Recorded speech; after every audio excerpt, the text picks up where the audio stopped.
Friends, ನಮಗೆ ಹೊರಗಡೆ ಇವಾಗ ಎಲ್ಲೂ ಕೂಡ ಸ್ವೀಟ್ ಸಿಗ್ತಾ ಇಲ್ಲ. ಹಾಗಾಗಿ ನಾವೇ ಮನೆಯಲ್ಲೇ ಸ್ವೀಟ್ ಮಾಡ್ಕೊಳ್ಳೋಣ. ಹೊರಗಡೆ ಸಿಕ್ಕರೂ ಕೂಡ ಅದು ಫ್ರೆಶ್ ಆಗಿರುತ್ತೋ ಇಲ್ವೋ ಅಂತ ನಮಗೆ ಗೊತ್ತಿರಲ್ಲ.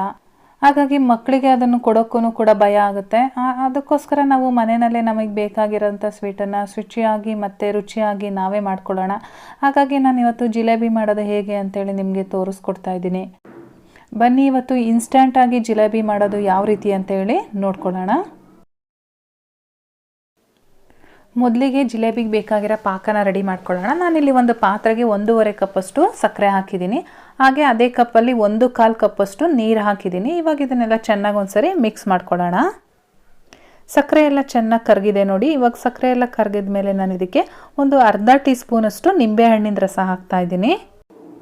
ನಾವು ನಿಂಬೆಹಣ್ಣಿನ ರಸ ಹಾಕೋದ್ರಿಂದ ಸಕ್ಕರೆ ಪಾಕ ಎಲ್ಲೂ ಗಟ್ಟಿ ಆಗಲ್ಲ, ಕ್ರಿಸ್ಟಲೈಸೇಷನ್ ಆಗಲ್ಲ, ಹಾಗೆ ಇರುತ್ತೆ. ಹಾಗೆ ನಾನು ಇಲ್ಲೊಂದು 2 ಪಿಂಚಷ್ಟು ಆರೆಂಜ್ ಫುಡ್ ಕಲರ್ ಹಾಕ್ಕೊಂಡಿದ್ದೀನಿ.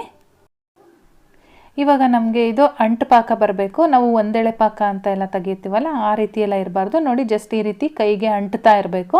ಇಷ್ಟಿದ್ರೆ ಸಾಕಾಗುತ್ತೆ. ಇವಾಗ ಇದು ರೆಡಿಯಾಗಿದೆ. ನಾನು ಇದನ್ನು ಒಂದು ಸೈಡಲ್ಲಿ ಎತ್ತಿಟ್ಕೊಂಡಿರ್ತೀನಿ.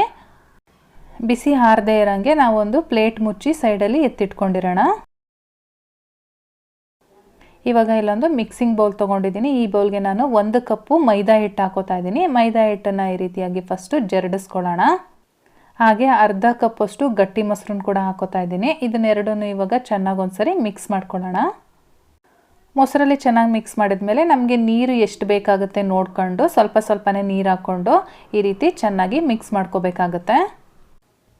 ನಮಗೆ ಎಲ್ಲೂ ಕೂಡ ಗಂಟುಗಳು ಸಿಗಬಾರ್ದು, ಆ ರೀತಿಯಾಗಿ ಮಿಕ್ಸ್ ಮಾಡ್ಕೋಬೇಕು. ಇದನ್ನು ಏನಿಲ್ಲ ಅಂದರೂ ನಾವು ಒಂದು 4 ರಿಂದ 5 ನಿಮಿಷಗಳ ಕಾಲ ಈ ರೀತಿಯಾಗಿ ಮಿಕ್ಸ್ ಮಾಡಬೇಕಾಗತ್ತೆ. ನಿಮಗೆ ಸ್ಪೂನಲ್ಲಿ ಮಿಕ್ಸ್ ಮಾಡೋಕ್ಕಾಗಲಿಲ್ಲ ಅಂತ ಅಂದರೆ, ಅಥವಾ ಈ ರೀತಿ ವಿಸ್ಕರ್ ಏನು ಸಿಗಲಿಲ್ಲ ಅಂತ ಅಂದರೆ ಕೈನಲ್ಲೇ ನೀಟಾಗಿ ಮಿಕ್ಸ್ ಮಾಡ್ಕೊಳ್ಳಿ. ಚೆನ್ನಾಗಿ ಮಿಕ್ಸ್ ಆದಮೇಲೆ ನಾನು ಇದಕ್ಕೆ 1/4 ಟೀ ಸ್ಪೂನ್ ಬೇಕಿಂಗ್ ಸೋಡಾ, ಹಾಗೆ 1/4 ಟೀ ಸ್ಪೂನ್ ಬೇಕಿಂಗ್ ಪೌಡರ್, ಹಾಗೆ ಒಂದು 2 ರಿಂದ 3 ಪಿಂಚಷ್ಟು ಆರೆಂಜ್ ಫುಡ್ ಕಲರ್ನ ಹಾಕ್ಕೊಂಡು ಮತ್ತೆ ಇದನ್ನು ಚೆನ್ನಾಗಿ ಮಿಕ್ಸ್ ಮಾಡ್ಕೊತಾ ಇದ್ದೀನಿ. ನೋಡಿ ಇವಾಗ ಈ ಮಿಕ್ಸ್ಚರು ರೆಡಿಯಾಗಿದೆ. ನನ್ನ ಹತ್ರ ಯಾವುದೇ ಪೈಪಿಂಗ್ ಕವರ್ ಇಲ್ಲ, ಹಾಗಾಗಿ ನಾನಿಲ್ಲಿ ಹಾಲಿನ ಕವರ್ನ ಈ ರೀತಿ ಓಪನ್ ಮಾಡಿಕೊಂಡು ಇದನ್ನೇ ಉಪಯೋಗಿಸ್ಕೊಂಡು ಜಿಲೇಬಿ ಮಾಡ್ತಾ ಇದ್ದೀನಿ. ಈ ರೀತಿ ಒಂದು ಗ್ಲಾಸಲ್ಲಿ ಹಾಕೋಬಿಟ್ಟು ನಾವು ರೆಡಿ ಮಾಡ್ಕೊಂಡಿರೋ ಅಂಥ ಮಿಕ್ಸ್ಚರ್ನ ಇದರೊಳಗಡೆ ಹಾಕೊಳ್ಳೋಣ. ಈ ರೀತಿ ಎಲ್ಲ ಮಿಕ್ಸ್ಚರ್ ಎಲ್ಲ ಹಾಕ್ಕೊಂಡಾದ್ಮೇಲೆ ಇದನ್ನು ಹೊರಗಡೆ ತೆಗೆದು ಮೇಲ್ಗಡೆ ನೀಟಾಗಿ ಕವರ್ ಮಾಡಿಕೊಂಡು ಈ ರೀತಿ ಇಟ್ಕೊಂಡ್ರೆ ಅದೆಲ್ಲೂ ಮೇಲ್ಗಡೆ ಆ ಮಿಕ್ಸ್ಚರು ಹೊರಗಡೆ ಬರಬಾರ್ದು, ಆ ರೀತಿಯಾಗಿ ಇಟ್ಕೋಬೇಕು. ಅಥವಾ ನಿಮ್ಗೆ ಆ ರೀತಿ ಇಟ್ಕೊಳಕ್ಕೆ ಬರಲಿಲ್ಲ ಅಂದರೆ ಮೇಲ್ಗಡೆ ಒಂದು ರಬ್ಬರ್ ಬ್ಯಾಂಡ್ ಹಾಕ್ಬಿಡಿ.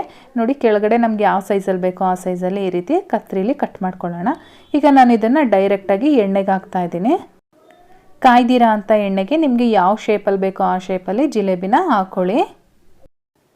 ಎಣ್ಣೆ ಚೆನ್ನಾಗಿ ಕಾದಿರಬೇಕು. ಎಣ್ಣೆ ಚೆನ್ನಾಗಿ ಕಾದ್ಮೇಲೆ ನೀವು ಲೋ ಫ್ಲೇಮ್ ಮಾಡಿಕೊಂಡು ನೀವು ಜಿಲೇಬಿನ ಇದರೊಳಗಡೆ ಹಾಕ್ಕೋಬೇಕಾಗತ್ತೆ. ಇವಾಗ ಇದನ್ನು 2 ಸೈಡು ಕೂಡ ನೀಟಾಗಿ ಬೇಯಿಸ್ಕೊಳ್ಳಿ. ನಮಗೆ ಇದು ಕ್ರಿಸ್ಪಾಗಿ ಬರಬೇಕು, ಅಲ್ಲಿವರೆಗೂ ನಾವು ಇದನ್ನು ಫ್ರೈ ಮಾಡ್ಕೋಬೇಕಾಗತ್ತೆ. ಒಂದು 2 ನಿಮಿಷಗಳ ಕಾಲ ಸಾಕಾಗುತ್ತೆ, ತುಂಬ ಏನು ಟೈಮ್ ತೊಗೊಳಲ್ಲ. ಇವಾಗ ನೋಡಿ ರೆಡಿಯಾಗಿದೆ. ನಾನು ಇದನ್ನು ಡೈರೆಕ್ಟಾಗಿ ತೆಗೆದು ಈಗ ಸಕ್ಕರೆ ಪಾಕದೊಳಗಡೆ ಹಾಕ್ಕೊಳ್ತೀನಿ. ಶೇಪ್ ಬಗ್ಗೆ ಎಲ್ಲ ತಲೆ ಕೆಡ್ಸ್ಕೊಳಕ್ಕೆ ಹೋಗಬೇಡಿ ಫ್ರೆಂಡ್ಸ್, ತುಂಬಾ ಚೆನ್ನಾಗಿ ಬರುತ್ತೆ. ಟೇಸ್ಟ್ ಅಂತೂ ಮಾಡಿ ಟ್ರೈ ಮಾಡಿ, ತುಂಬ ಚೆನ್ನಾಗಿರುತ್ತೆ. ಮಾಡಿಬಿಟ್ಟು ಹೇಗೆ ಬಂತು ಅಂತೇಳಿ ನನಗೆ ಕಾಮೆಂಟ್ ಮಾಡಿ ತಿಳಿಸಿ. ನೋಡಿ ಪಾಕಕ್ಕೆ ಹಾಕಾದ್ಮೇಲೆ ಒಂದು 2 ರಿಂದ 3 ನಿಮಿಷಗಳ ಕಾಲ ಅದರೊಳಗಡೆ ಬಿಡಿ. ಒಂದು 3 ನಿಮಿಷಗಳಾದಮೇಲೆ ಇದನ್ನು ಹೊರಗಡೆ ತೆಗೀರಿ. ತೆಗೆದ್ಬಿಟ್ಟು ಒಂದು ಪ್ಲೇಟ್ಗೆ ಸರ್ವ್ ಮಾಡಿ. ಜಿಲೇಬಿ ಗರಿ ಗರಿಯಾಗಿ ಬರುತ್ತೆ, ತುಂಬಾ ಚೆನ್ನಾಗಿರುತ್ತೆ.